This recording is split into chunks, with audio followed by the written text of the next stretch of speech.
Okay, so what we're going to go over today is debt collection, what I'm calling Debt Collection 101. It's about 7 years worth of research and direct experience with the debt collection agencies over the phone, via mail, and even 2 different court cases. I've helped friends and family deal with debt collectors, and I spent quite a bit of time online researching what exactly is going on during the debt collection process. So before we get into each of these topics, we'll start with credits and qualifications, because I am not a lawyer, and we will need to, at least bring about why people should listen to me, I suppose. So first things first, thank God the Father, Lord Jesus Christ, and the Holy Spirit. Without him, nothing is possible, and it is my intention to be doing his will. Hopefully he's working through me during this presentation, and hopefully he comes to those who find this online or other ways. I'd like to thank lots of truth seekers, patriots, fearless warriors. These are the people who I came across online throughout the researching of all of this. I won't mention any names just because other people out there may have heard of these people and have their own preconceived notions about them. It doesn't matter who they are, it matters what their message was, and hopefully I'm representing their message in a manner that would please them. Friends, family, kinfolk. So I couldn't have done this without some of my close friends and family. The way I learn is by bouncing ideas off of other people. The ideas don't finish in my own head, so I spent countless hours talking with friends and family, discussing these ideas. Some of them were into it, some of them were probably annoyed by it, but in the end it helped solidify some of these thoughts in my own mind. And then I have a good friend here today that I'm presenting this to. I consider kinfolk. This is the first time he's heard of any of this information, so thanks to him, and we'll see how it all plays out.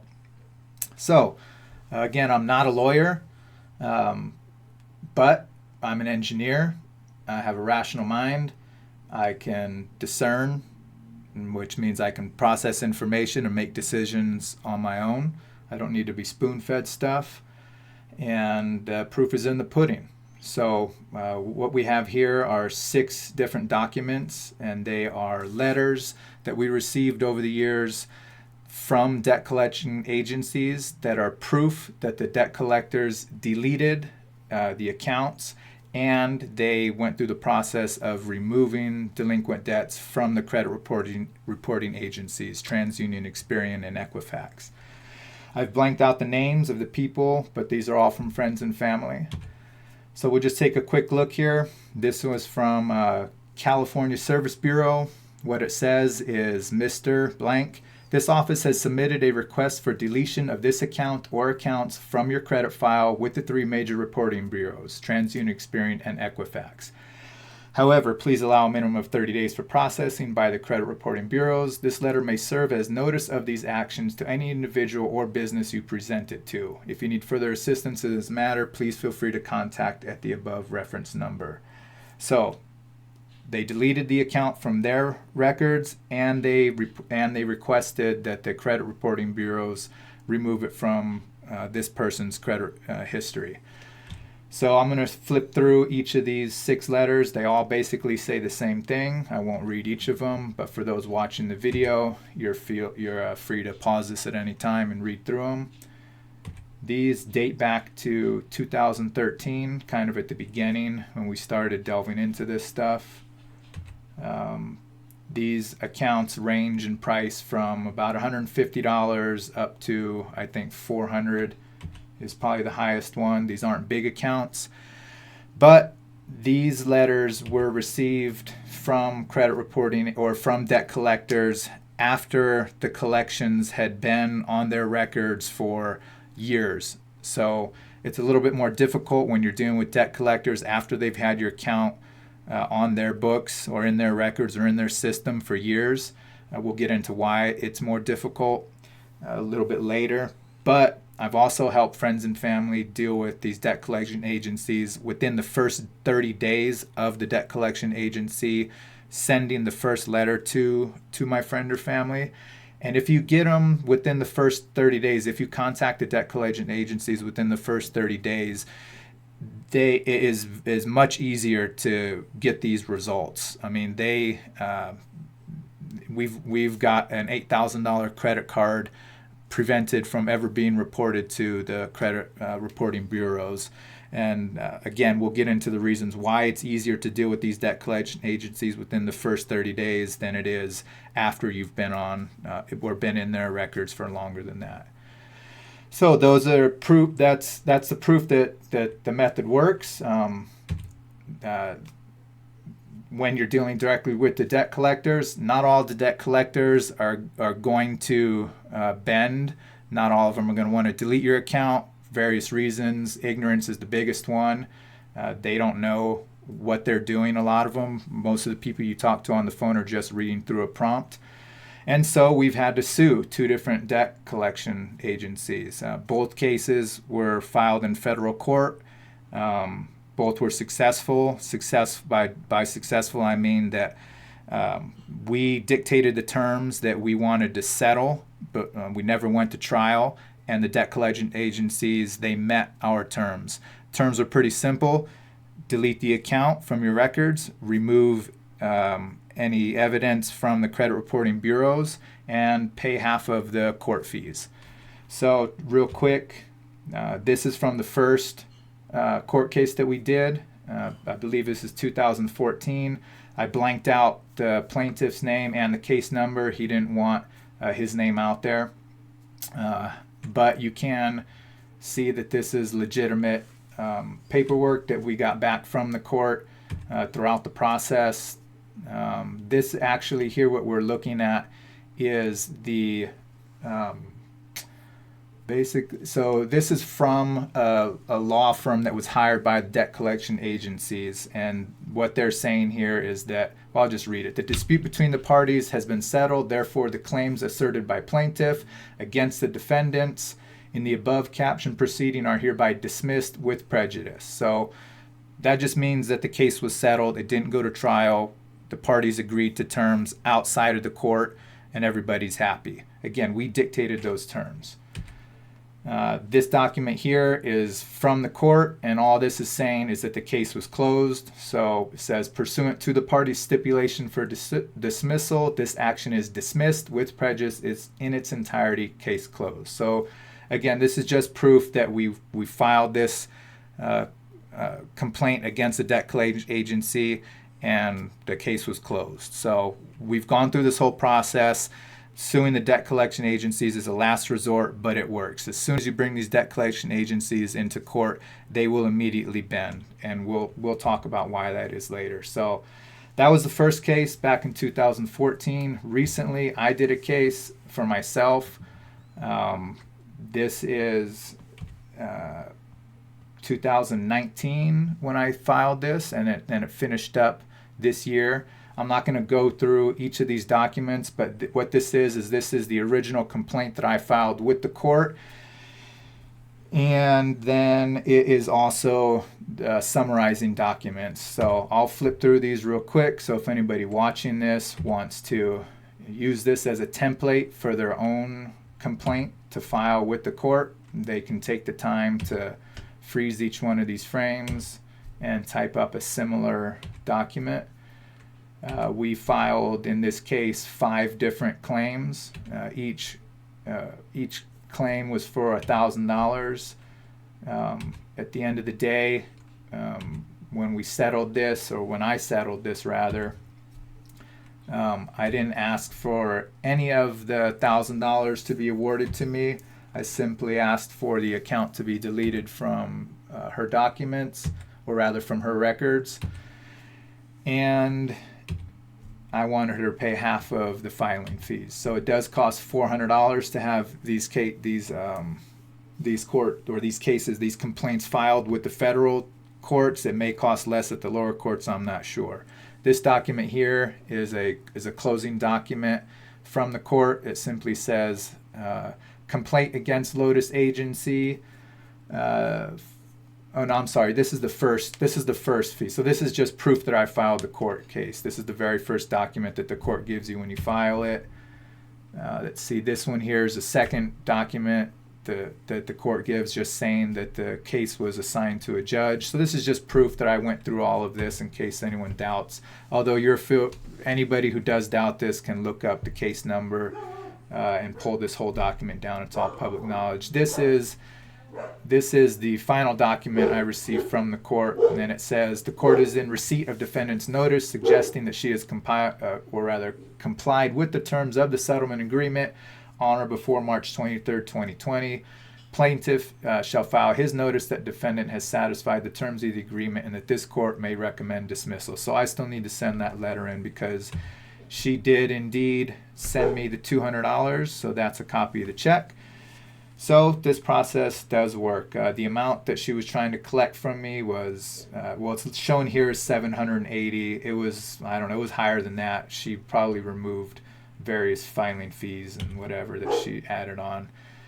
All right, so that's credits and qualifications. Again, proof's in the pudding. This stuff works. I don't care if you doubt me. I don't care if you say I'm not a lawyer and I don't know what I'm talking about and the assertions that I'm making are false or incorrect or half true or whatever. The documents speak for themselves.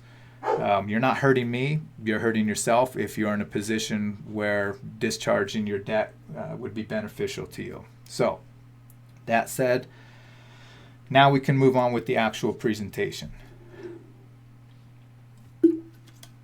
So, before we start, have you ever been in collections? I have not. You have not? No. All right. Do you have anyone in your family that you've talked openly with or know anyone that's been in collections? Not anybody in my family, not that I know of. But there have been, I used to work for a property management company, and we did have a lot of people calling the office regarding, being in collections, in relation to their rent and stuff like that. So I'm somewhat familiar with the process. Okay.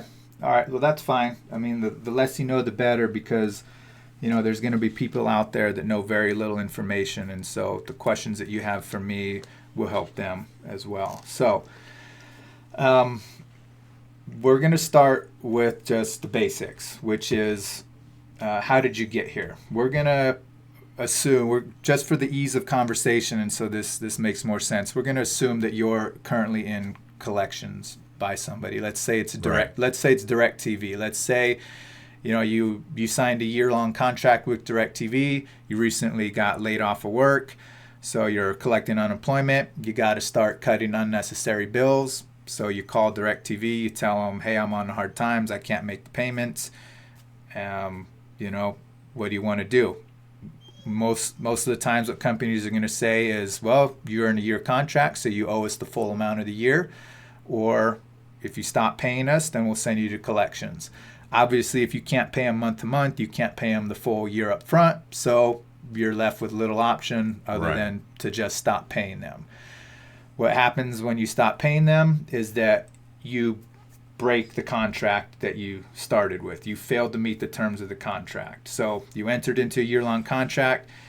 Life circumstances happened. You can't meet the terms of those contract. So the contract is now basically null and void. At this point, when a contract is null and void, the original company, DirecTV, has every right to collect money from you. But they don't, and we'll talk about that later. What they do is they sell it to a debt collector. And now the debt collector is going to start calling you and hassling you for your money. So, simple. You enter into a contract with the service provider, DirecTV. You break the terms of the contract. Now debt collector's calling you. That's a simple process how most people are getting phone calls from debt collectors.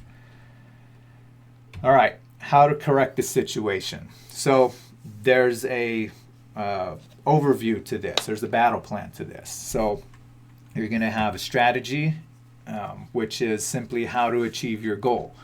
Your goal is to get the debt collection agency off your back. It's to get the account deleted from them, and it's to prevent this from going on your credit. So the way you're going to do this is you're going to create leverage to compel the debt collector to create your account. So they're not going to just delete your account if you ask them to, out of the kindness of your heart, out of the kindness of their heart. You're going to have to convince them to do so. You're going to have to get some leverage to make them do something they don't necessarily want to do. So the way that that's going to happen, we'll talk about, but you do need to just keep in mind that they want your money, you want the debt cleared. There's only going to be one of you that comes out happy in the end of this. So it will be a battle. They're going to threaten to ruin your credit. That's them trying to create leverage against you. They're going to say, if you don't pay us, we'll report this to the credit bureaus, and then it'll be a negative mark on your credit. You won't be able to, open various accounts. So that's a lever they're putting against you. In turn, you're going to threaten to drag them into court. So they don't want to go to court. So that's a way that you're going to try and get them to do what they don't want to do. You're basically going to be butting heads, and whoever is more convincing is going to win.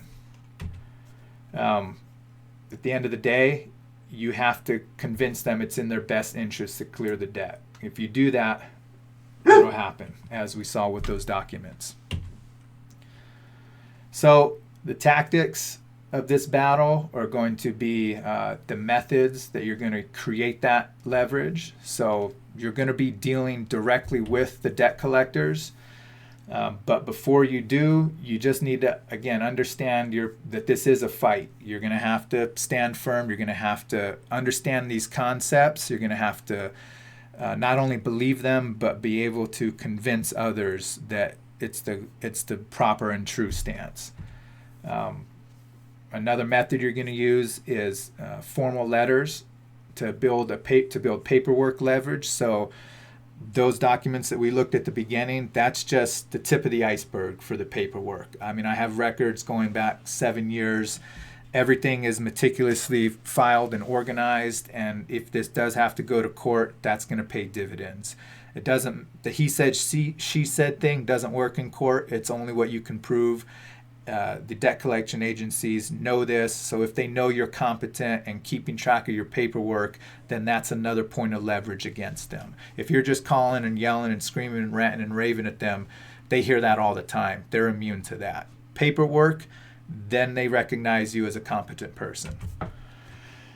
Once you get through some of the early paperwork stages, which we'll discuss in detail shortly, you're going to be calling the debt collectors directly. You're going to be talking to not only the people who initially answer the phone, but their supervisors and their supervisors' supervisors. You're going to talk to somebody who has the authority to delete your account right then and there on the spot.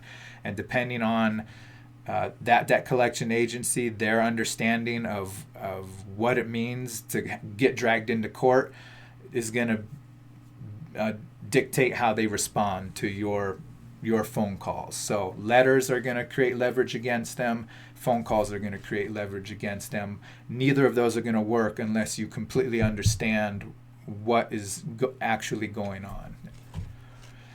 So dealing with the debt collectors, one way to create leverage. Another way is to utilize the legal system. So the FDCPA is the Federal Debt Collection Federal Debt Collection Practices. I can't remember. I can't believe I forgot this. I've said it so many times. Anyway, Federal Debt Collection Practices Act. That's what it is. Federal Debt Collections Practices Act. So it's guidelines, statutes that the government has created that dictate the actions and limit the actions of debt collectors. So they're pretty highly restricted. They can't curse at you. They can't call you if you tell them not to call you. There's a bunch of stuff. What that does is it gives you an opportunity to create leverage against the debt collector every time they break one of those statutes in the FDCPA. So the more violations they have, the more leverage you have against them. The more paperwork you file, the more inconvenient you make the process for the debt collectors, the more leverage you have against them. And the better prepared you are, the more legitimate your documents are, then you're going to create more leverage against the debt collectors. Again, the whole point is to create enough leverage against the debt collectors that you force them to make decisions and take actions that they don't necessarily want to do, namely delete your account. All right, so logistics. These are the real world actions that you're going to perform. Those were kind of the overview. What you're going to be doing is researching the FDCPA. You're going to be talking about these ideas with your friends, with your family. That's what's really going to help cement these concepts into your mind. You're going to prepare your own specific documents from templates that I've created. And then you're going to be very methodical in every step that you perform. So every letter you send will be via certified U.S. Postal Service. You're going to record all your phone calls. It doesn't have to be fancy. Just borrow your friends or your siblings' iPhone and stick it next to you when you call the debt collectors and hit the record button. They're recording your calls. You're in every right to record theirs. And you can tell them you're recording it. They're not going to object at all. And then you're going to have to stay organized. Again, those documents that I showed at the beginning of this presentation, I scanned those in a couple days ago. They've been sitting in a folder for 7 years. So you got to stay organized. All right, so discussed how you got here. You're in debt to a collector because you couldn't meet the terms of the original service provider's contract. We discussed how you're going to correct the situation from a broad overview. And now we're going to go a little bit deeper into the legalities of this. So you're going to need to understand your situation completely. So there's a lot of misconceptions about this debt collection process. The first thing you need to understand is that it doesn't matter where you're at in this process, it's still an open case. So a debt collection is a legal process that is ongoing if any of the following conditions are true. Now, if a debt collection company is contacting you, so if you're getting phone calls or letters from a debt collection company, you have an open case. If you're making payments to a debt collector, so if you've agreed to try and clear your debt by making payments to these guys, you have an open case. If you have not agreed to make payments to a debt collector, if it's just an outstanding thing and you get phone calls and you've been getting them for weeks or months, or this has been on your credit report for years, you still have an open case. Doesn't matter if it's unpaid, partially paid, or even paid in full, you still have an open case. A paid in full account through a debt collection agency still sits on your credit report for 7 years. So that's one of the reasons people don't even bother paying debt collection agencies, is because even when you pay them, it doesn't really clean up your credit. It's still a negative mark on your credit score. So you go through this process, it gets completely removed from the credit reporting agencies. So even if you've already paid in full a debt, it would still benefit you to go through this process, because you'll get it. You don't want to wait 7 years. You want it completely off your record. So that's just understanding it doesn't matter where you're at in this process. If you are dealing with the debt collector in any way, or you have any delinquent accounts on your credit report, you have an open case, which means you can object at any time. That's how the legal process works. An open case means you can object at any time. All right, so you have a right to challenge the proceedings. This is all contract law, so you don't have to be in court to think of this as a legal process. You have an open case, you have a right to object. Why? Well, because a claim has been made against you. The debt collectors called you on the phone, or they sent you a letter and they said, hey, you owe us money. We just discussed that it's an open case, so the claim has not yet been settled, even if it's paid in full, because it's still sitting on your credit report. Why do you want to challenge the debt collectors? Number one, the claim is illegitimate. We'll talk about why it's illegitimate shortly, but that's the first thing you need to understand, is that the claim the debt collectors brought against you is completely illegitimate. Number two is pretty obvious. You want to immediately stop all phone calls from the debt collectors. This is very easy to do. It takes one letter with 2 sentences and they will stop calling you, guaranteed. And if they don't, every time they call you after they receive the letter, it's a potential $1,000 fine because of what the FDCPA regulates. Number 3, they can delete your account as if it never existed. So why do you want to challenge debt collectors? You want to get them off your back and you want to get your credit clear. They have the power to do that, as we saw with those 6 letters. Each one of those says that they deleted the account and it got removed from the credit reporting agencies. They have the ability to do that. You want to get your credit report cleaned up, or you want to keep it clean. So again, if you just got that letter from a debt collector and you're within the first 30 days, then you'll keep it off of your credit report, no problem. I just recently went through this with the family member, $8,000 credit card, never went onto his credit report at all. All right, and then obviously give yourself peace of mind. I think over the years, people have gotten less affected by what used to be a stigma of bad debt, but there are still people who this hangs heavy on their mind, and so we want to help you take care of that. Give yourself peace of mind, and just a couple letters can get these guys from stopping calling you, and that's enough for a lot of people. All right, so you have an open case, and luckily the laws are on your side. So now we're going to start talking about what exactly the FDCPA is, the Federal Debt Collection Practices Act, and how it restricts the debt collectors. So, first thing the FDCPA does is it protects you. Second thing is it restricts the debt collectors, and it provides a mechanism for you to sue. We're not going to go too in depth into the FDCPA. There's a lot there. I do recommend people watching this video to browse through it, or maybe find some forums where other people have found useful parts of the FDCPA, but we'll talk about a few obvious ones here. So once notified, collectors must cease all communication to you, your family, and employer. So that's the very first letter you're going to send them. So this is section 1692C, subsection C. So it's very straightforward. Once you notify debt collectors, it verbally works, but it's better to do it written because they'll just deny that they heard anything. But you send them a letter, they can't deny that. But once you notify them that you do not want communication via phone call to you, they have to stop, and they can only communicate to you via written letter.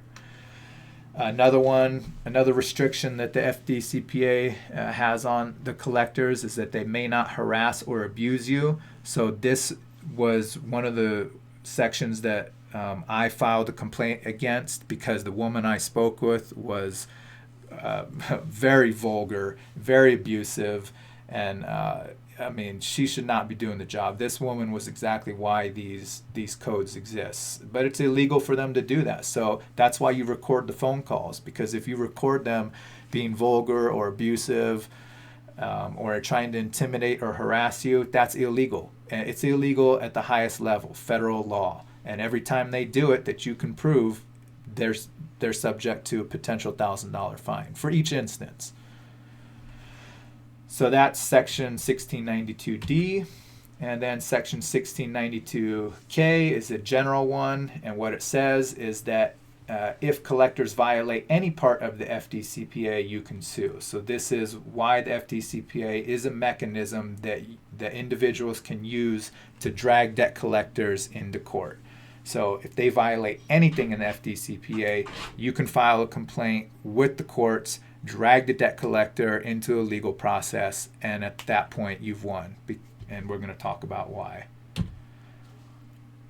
So not only are debt collectors subject to FDCPA, but they're subject to contract law. Everyone is subject to contract law. Contract law is fundamental, all the way back to the Constitution. So What is a valid contract? A valid contract must meet 3 criteria. It must be bilateral, which means that at least 2 parties agreed to a contract. It can't be unilateral.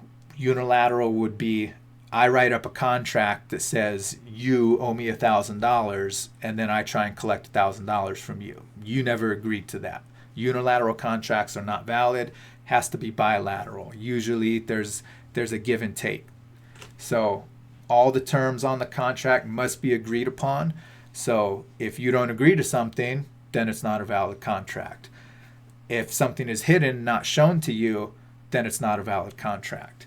And that's kind of where this third one falls into. The contract must be bona fide, which means in good faith. So a lot of times this is a handshake. A handshake is a sign that it's in good faith. We've agreed to these terms. You can smile and a handshake. Everybody's happy. You can't have a bona fide contract if something was hidden, if it wasn't in good faith, if there was some sort of falsehood or something hidden, then the contract is null and void. Even if you're operating under the contract, years down the road, if it turns out that there was something hidden, that it wasn't bona fide, that somebody was misleading, then the contract is null and void completely. And that's going to be a big part of what's going on here.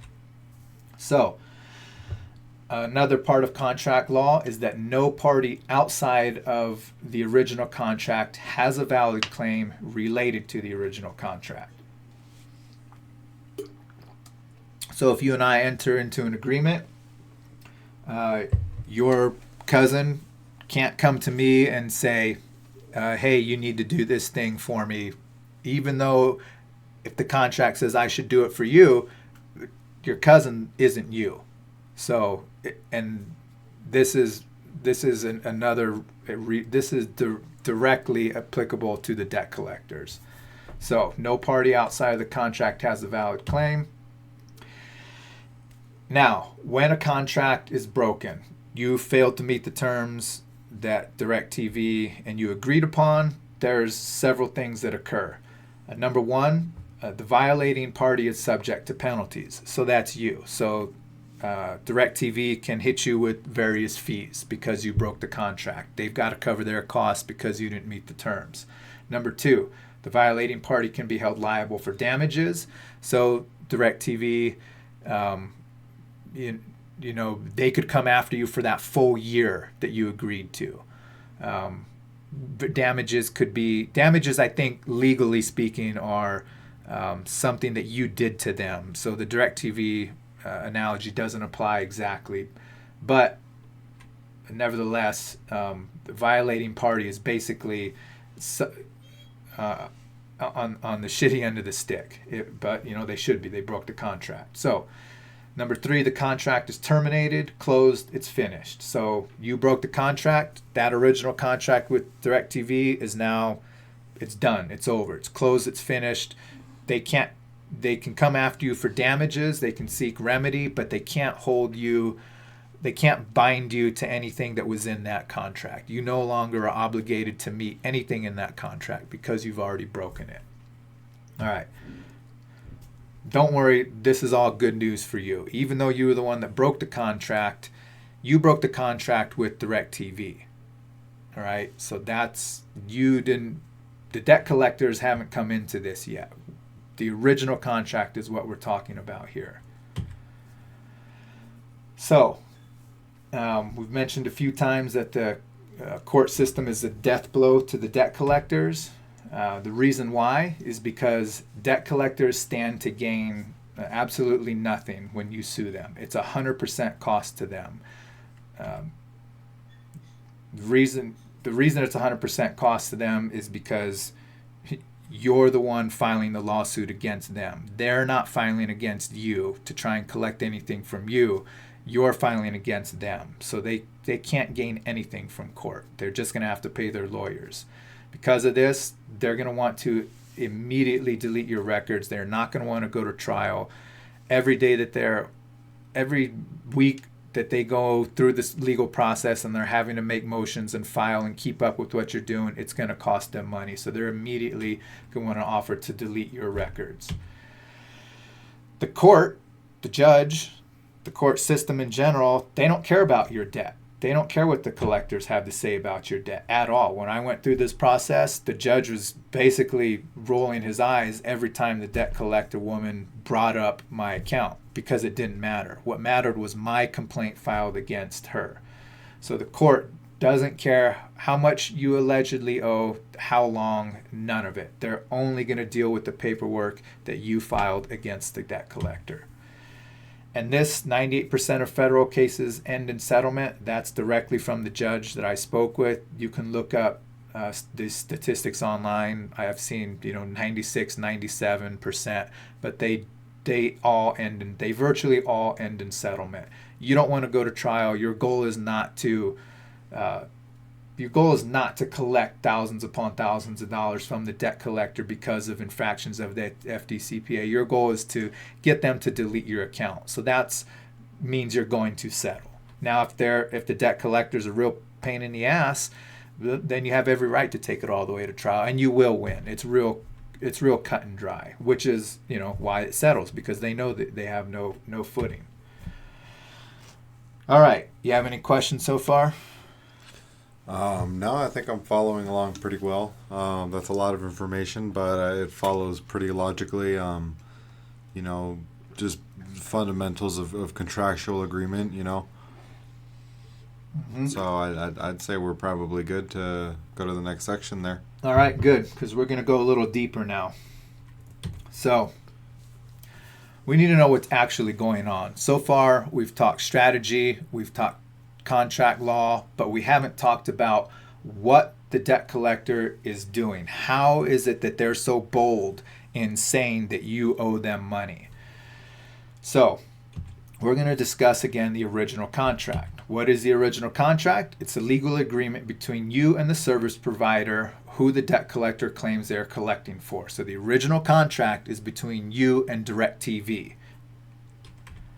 The original contract is not between you and the debt collector. So all that contract law stuff that we discussed, it applies only to you and DirecTV. DirecTV has every right to try and collect from you. They have right to collect damages from you because you broke their contract.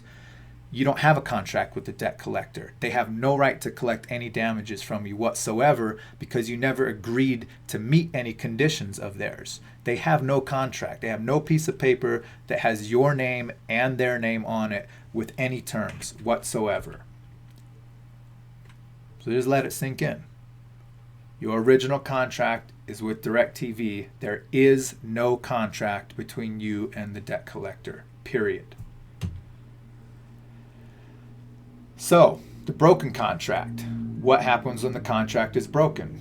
You were paying DirecTV. DirecTV was giving you 600 channels of crap. The service provider terminates the contract so that they can write off as a loss the amount that you owe them, which lowers their taxable revenue. So as soon as you break the terms of the contract with DirecTV, remember, you initially called them, and my family member did this with the credit card, the $8,000 credit card. He called the bank and he said, hey, I switched jobs recently. I'm not making as much as I used to.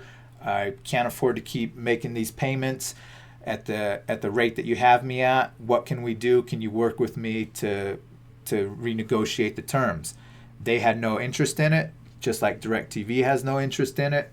The reason why they don't have an interest in it is partly because what they do is once a contract is broken, whatever you owe them, they take that from their accounting books. They take it from the revenue side and they move it to the loss side.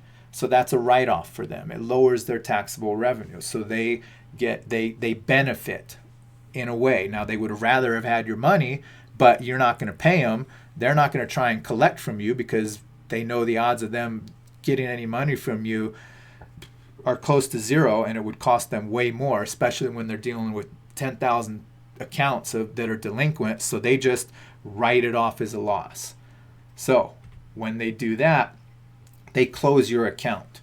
So you no longer owe them anything.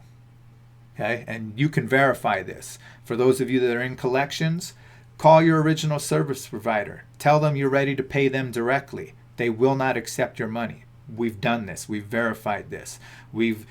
Once you go into collections, whoever your original service provider was, they will not accept money from you. They cannot accept money from you because they have closed your account, which means you no longer owe them anything. You can't pay them if you wanted to. So you're clear of any monetary debt to the original service provider. You're just one person. DirecTV deals with millions of customers. They have probably, I don't know, a few thousand people canceling every month.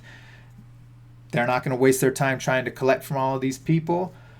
So what they do is they take all of the deleted accounts, they bundle them, and then they sell them as a class to debt collection agencies.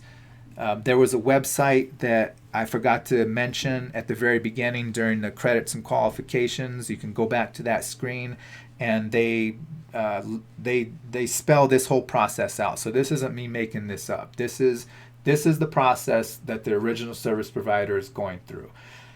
The reason DirecTV doesn't try and collect money from you is because they benefit twofold. One, by reducing their taxable revenue. Two, by selling your account, your delinquent account, with thousands of other delinquent accounts for pennies on the dollar to debt collection agencies. What they charge the debt collection agencies is about 4 cents on the dollar. So that piece of information right there should embolden some of you that these debt collectors are trying to collect the full amount from you. They only paid 4 cents on the dollar to get that information of your account. Now, they bought a lot of accounts all at once. They buy them in bundles. They don't even know what they're getting.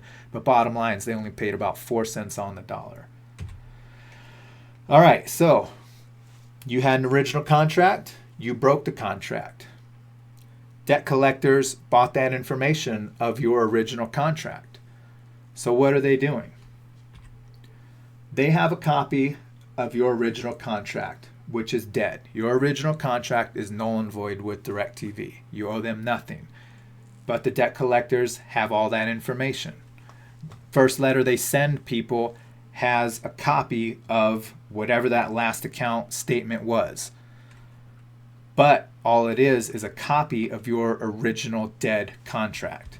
They present it to you as if the dead contract were alive, and they say that they're collecting for DirecTV on behalf of DirecTV. They act like they're going to collect money from you and then give it to DirecTV. That is incorrect. That's a lie. And they're not allowed to lie. This is fraud right from the beginning. And that's why maybe some of you that have talked directly with these debt collectors, if you ask them, did you purchase this debt? They'll say, oh, no, we're collecting on behalf, because they know if they admit that they purchased this debt, that the whole thing is bogus. So because they know it's bogus, they try and trick you. And what they're going to attempt to do is to create a new contract between you and them by presenting the old dead original contract and then slipping in a new contract with your name on it and their name on it. And that's when they get people to agree to make these payments to them, because as soon as you agree to make those payments to them, that's a contract. People don't understand that. But when they send you an invoice, that's a contract. Has your name on it, has their name on it, has the terms that are to be met. That's the definition of a contract. Now, they don't present it that way. They just say you're going to be making payments to clear your debt, and that's the trick. It's a bait and switch. That makes sense? Yep. All right. So the legal truth is they're correct. They can do this. What they're doing at this point, if you haven't called them out for buying this debt, if you haven't brought that up, then they didn't even have to lie. They just gloss over that. They go right to setting you up on payments. And the legal truth of the matter is, once you agree to those terms, you have created a new contract. But remember, For a contract to be valid, it must be what? In good faith. Exactly. And this contract that you have engaged with them is not in good faith because they didn't tell you any of this stuff. They presented the old contract with DirecTV, told you that's what you were dealing with, that you were going to settle that debt, not that they're creating a brand new contract. They're levying a claim against you. They're not telling you that, and you're agreeing to it. But because they didn't tell you, it's not bona fide, the contract is not valid, you have a right to object to what's going on, and you can force them to delete it. So it is a little bit more difficult after you've entered into this contract with them because it is a legal valid contract on its face, but just below the surface, as long as you understand that for a contract to be valid, it must be bona fide, you can nullify this. So now we're going to move into another aspect of this, but okay, so let's back up a little bit before we move on. One of the ways that they get you into this contract is when they send you that first invoice, they tend not to call you within the first 30 days. Most people, when they get that first invoice from the debt collector, they see the original contract to DirecTV. They already couldn't pay DirecTV the first time. They're sure as heck not going to pay the debt collector this time. Debt collectors aren't calling them yet, so people just ignore the letters. They throw them away. It's not a hassle to them. They don't plan on paying it, so they just throw it away. Well, there's a legal term. Your silence is your acquiescence. So if you don't refute that original invoice within 30 days, your silence is your acquiescence means you agree to the terms of the invoice. So by not responding within the first 30 days, you have validated their new contract. The one that they sent, the invoice, your name, their name. So by not saying anything, you have made that contract valid, legally valid. Your silence is your acquiescence. Good news is this goes both ways. All right, so the real truth of the matter is that no one has a valid claim against you. The service provider lost the legal right to seek remedy against you when they terminated the original contract. You no longer owe DirecTV any money because they've closed your account. Remember, you can call DirecTV, you won't be able to pay them anything. If you formally deny the debt collector's claim against you, then they cannot create that new contract, which means they don't have a claim against you. So you don't owe them anything. If you're already in that zombie contract, you can nullify it because it's not bona fide, as we discussed. Any way you cut it, you don't owe anyone anything. No one has a valid claim against you. And that's something that people need to understand. You're going to be in the legal and moral right as you go through this process. A lot of people feel guilt. They feel like, I really should pay my debts. I don't want to be a scumbag. I don't want to, rip these people off. You already passed that. You already broke the contract. The original service provider had every right to collect from you. They chose not to.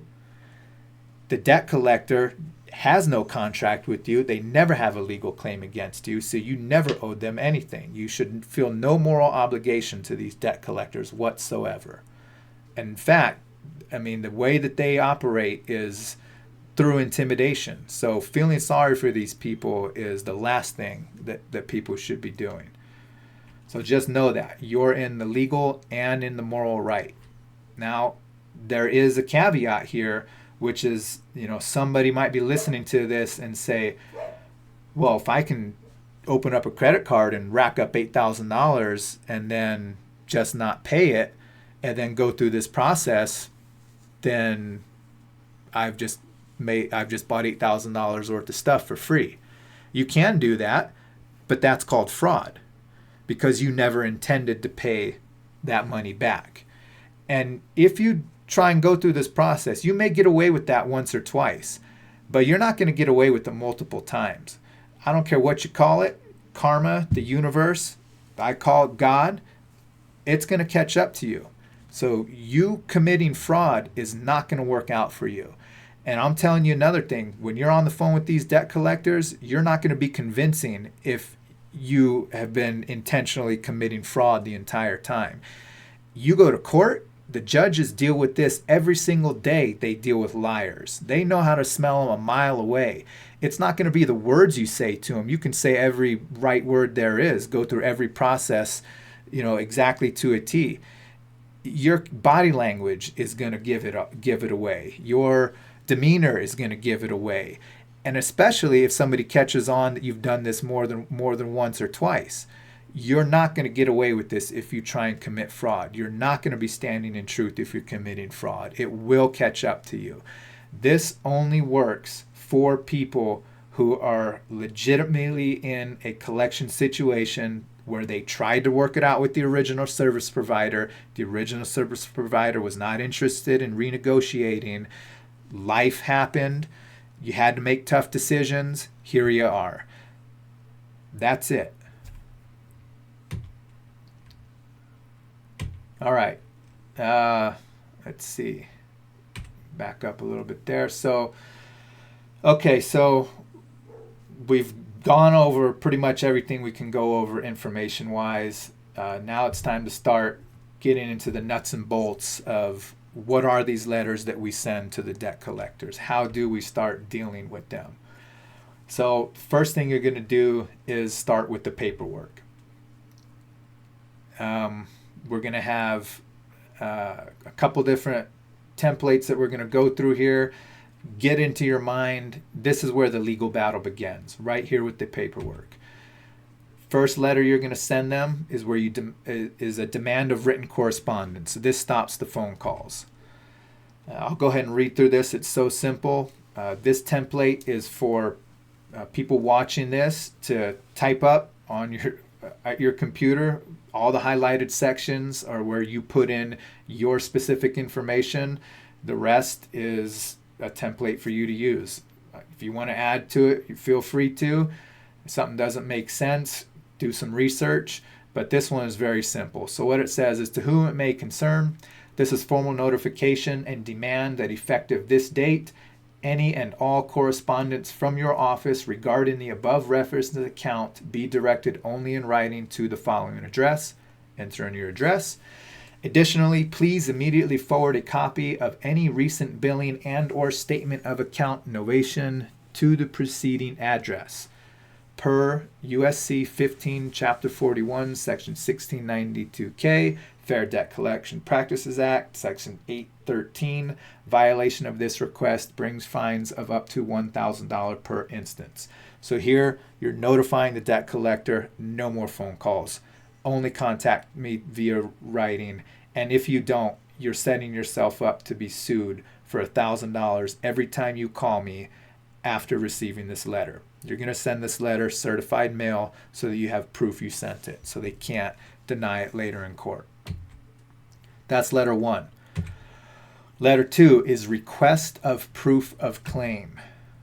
So, you want me to read this, or it's pretty good verbiage? Yeah. All right. So again, fill in the highlighted areas. This says, this letter is lawful notification to Company X as the first step of due process of law pursuant to the Bill of Rights and the Federal Constitution, in particular, Articles 1, 4, 5, 7, and 9 of the amendments. Please take notice that that I conditionally accept your claim upon bona fide proof, in good faith and without deceit, that your claim is lawful and valid. Please take lawful notice that in order to effect this bona fide proof, Company X, via a legally authorized representative, is lawfully required by the Fair Debt Collection Practices Act, Section 1692, Golf Bravo, and is hereby demanded to respond point by point, in truth, fact, and evidence to each and every item set forth in this correspondence before he or his authorized representative can make an offer to settle Company X's alleged claim in this matter. Please provide the following. 1. A copy of the contract that binds myself, a natural person, and Company X, a creature of the state, who is defined as an artificial person. 2. Proof of claim via certified, notarized, specific, and relevant documents that Company X, A, has any contract or agreement which lawfully compels this natural person to accept and or respond to any communications from Company X. B, is a lawful and valid party of interest in this matter. C, is not an unrelated third party. D, is not an unrelated third party debt collector. E, did not purchase this alleged debt for an agreed upon cost from an alleged other company, corporation, or party. And F, is not acting on its own behalf and or interests in this matter. Please have your legally authorized representative respond via signed affidavit under penalty of perjury and enclose copies of all relevant documents that demonstrate a bona fide proof of your claim within 30 days of receipt of this letter via certified mail.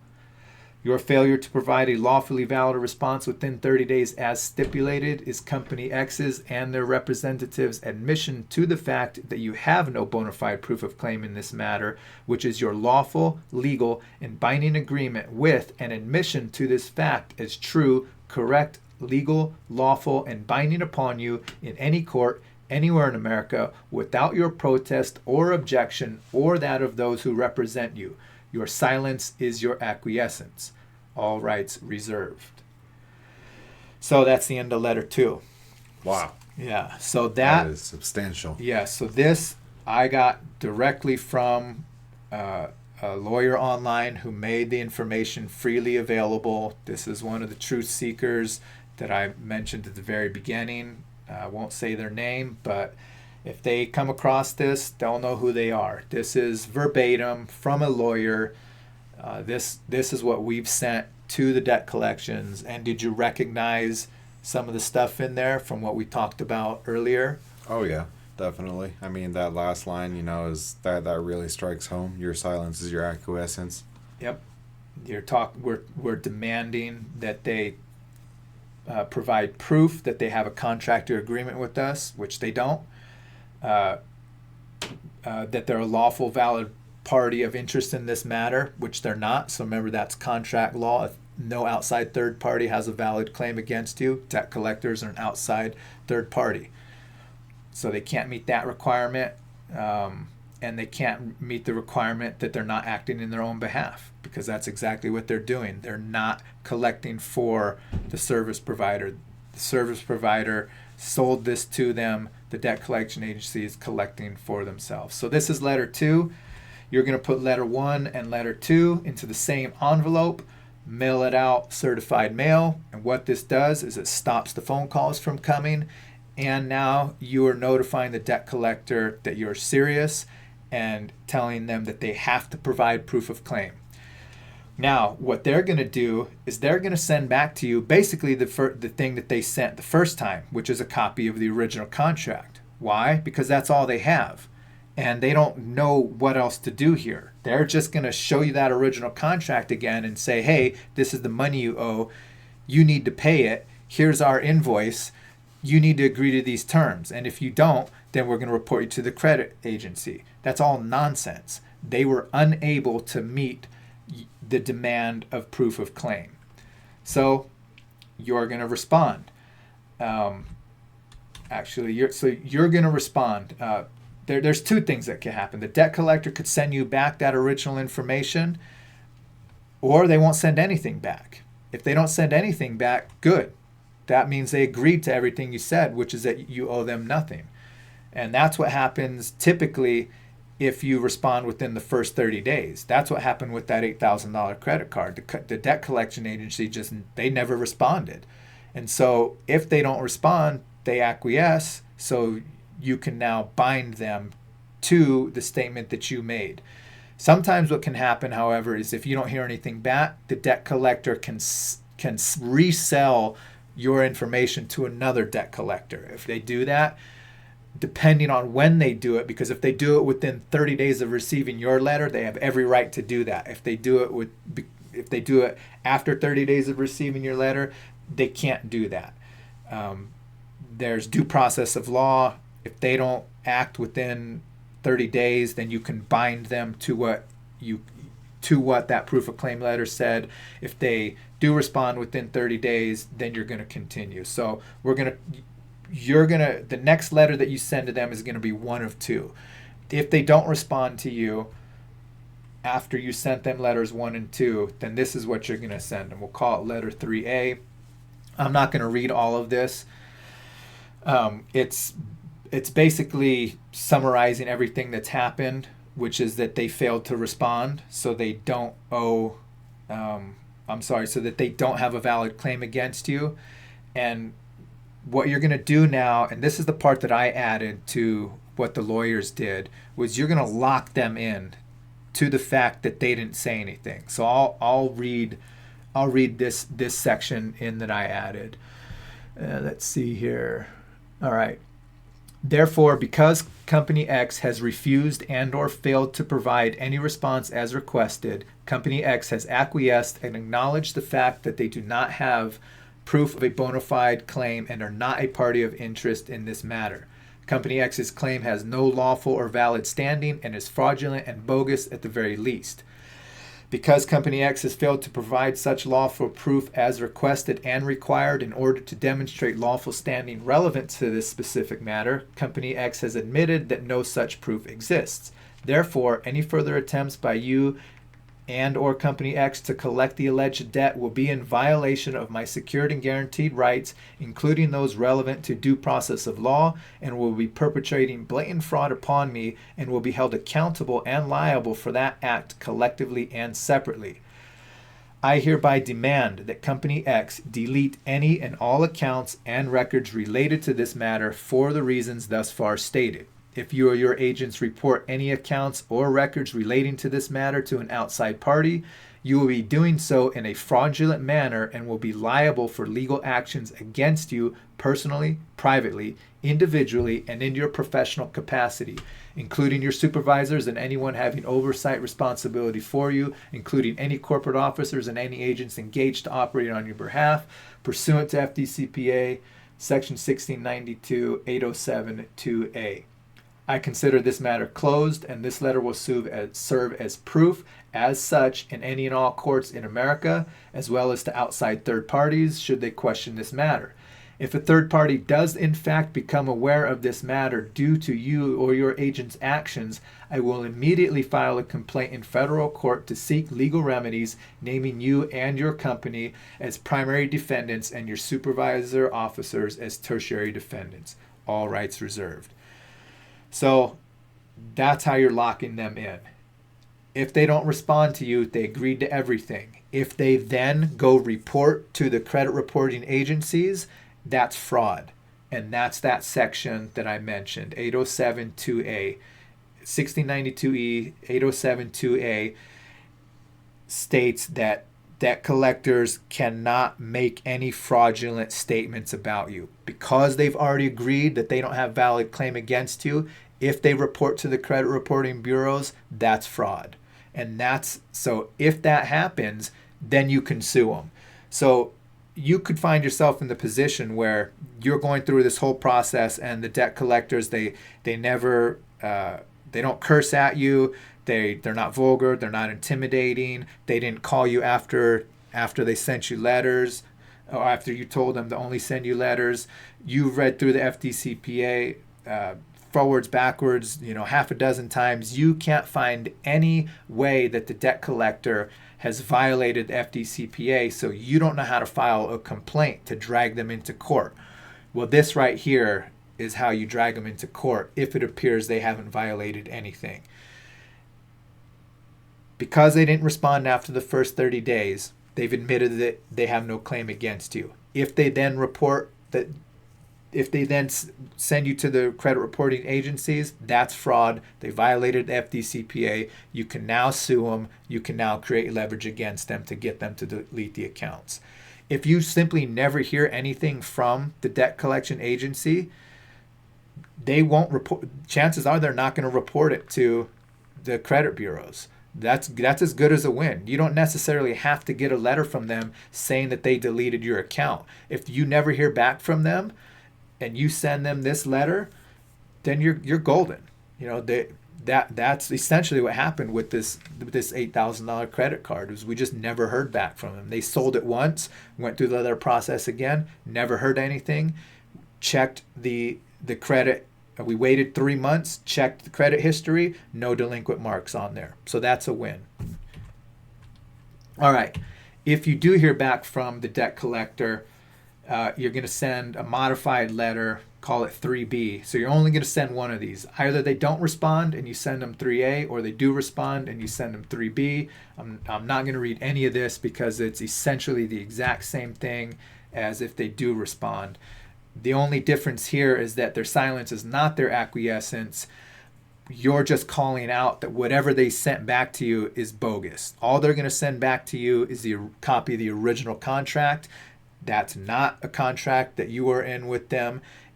If you are making payments to them, you're going to point out that this is that's not a bona fide contract, so it's null and void. You're going to consider this matter closed, and then you're going to check your credit report 3 months from now, and if it's not removed off, then they again have perpetrated fraud against you because they're continuing to try and collect from you. All right, that's the paperwork. One of those letters gets mailed off. Again, stay organized. Everything certified mail. Keep track of all your records. And after, basically at this point, you're going to start making phone calls to the debt collector. So you've tried the letters. If you do those letters within the first 30 days, we have a 100% success rate that the account either gets deleted or they don't report it. So it's a small sample size. It's only on 4 different occasions we've got to the debt collectors within the first 30 days. But those letters work, in our experience, 100% of the time within the first 30 days. If it's longer than that, chances are you're going to have to call them to compel them to delete the account because they already have you locked into that zombie contract. But because you sent them letter 1, they can't harass you. Everything is now done on your terms. You're on the offensive. They know that they're dealing with somebody competent, so they're going to be on the defensive. You need to just keep this in mind as you're going through this process, making phone calls with them. You're in legal moral right. We discussed that. The goal of the phone calls is to inform and convince the debt collector that deleting your account is in their best interest. And it is. They don't want to go to court. The people that we dealt with, the companies that deleted these accounts that those 5 letters came from, most of them were, you could tell, once you got to the supervisors, they knew what was going on. They knew that if they didn't delete this account, it was not going to work out well for them. They knew it was in their best interest to delete your account once you start talking to them and making them aware that you know what's going on, which is that they have no valid claim against you. All right. Again, stay organized. Record all of these phone calls. Doesn't have to be fancy. Low tech works just fine. Make sure you tell them that you're recording it just in case they try any legal shenanigans to get it prevented or non-admissible. Let's see. All right. Court. It's only going to be necessary if the letters and the phone calls fail. You're going to make every effort with those letters and phone calls to get your account deleted. You don't want to go to court either. It's a pain in the ass. It's cost $400 in federal court to file these cases, and it's going to be a stress. You're going to have to prepare a bunch of documents. Nobody wants to go to court. But if you need to get your credit clean, you're trying to buy a house, you've got maybe several debt collections, and you have no resort, then you're just going to have to do it. We discussed earlier that the only way you can file a complaint against the debt collection agencies is if they break the law. They always break the law. Those letters lock them into a stance of fraud, where if they don't delete your account, if they continue to try and collect against you without valid proof of claim, they are perpetrating fraud against you. That is a violation of the FDCPA, so you can always sue them if you need to. We're not going to go into all of the court stuff during this presentation. This is the 101, and those letters work the majority of the time, even for those old accounts that were years old. I think we started with 9 and we got 7 of them deleted. So chances are, if you're watching this video, those letters and your phone calls are going to get rid of 85% of your debt collections against you. So we're not going to do the whole court thing now, but you always have to be thinking you always have to be thinking and acting that the end result is that you go to court. Don't assume that they're going to give up with the letters or the phone calls. So, tasks to prepare for court. You're going to document every time they violate the FDCPA. The easiest ones are anytime they call you on the phone, take a screenshot of when they called you with their phone number. Anytime they're vulgar or intimidating, you're going to have those phone calls recorded. And then after you send them letter 3, you're going to want to check your credit report 3 to 6 months later. If it's not removed from your credit report, then they're committing fraud against you, and that's how you can get them into court if they hadn't broke the FDCPA in other ways. Tracking? Yep. All right. We're almost done. Okay. I got to get going soon. I know. All right. So stay organized. Keep the papers filed. Final takeaways. We made it. Good job. I know it's a lot. For those of you that are watching this, again, it helps to watch us with couple different people, and it helps to discuss this with them. But the big takeaways: 1, the original contract between you and the service provider is terminated. You owe them nothing. 2, you are not in a bona fide contract with the debt collector. You owe them nothing. And 3, time, effort, and tenacity. You can get debt collectors off your back and off your credit report. Thank you very much for watching. This was a tremendous amount of effort on my part, my friend's part, and my poor associate watching this whole long presentation late at night. So I really hope that this does benefit those watching, and I hope that you find your way to peace of mind. It was good. All right. Cool.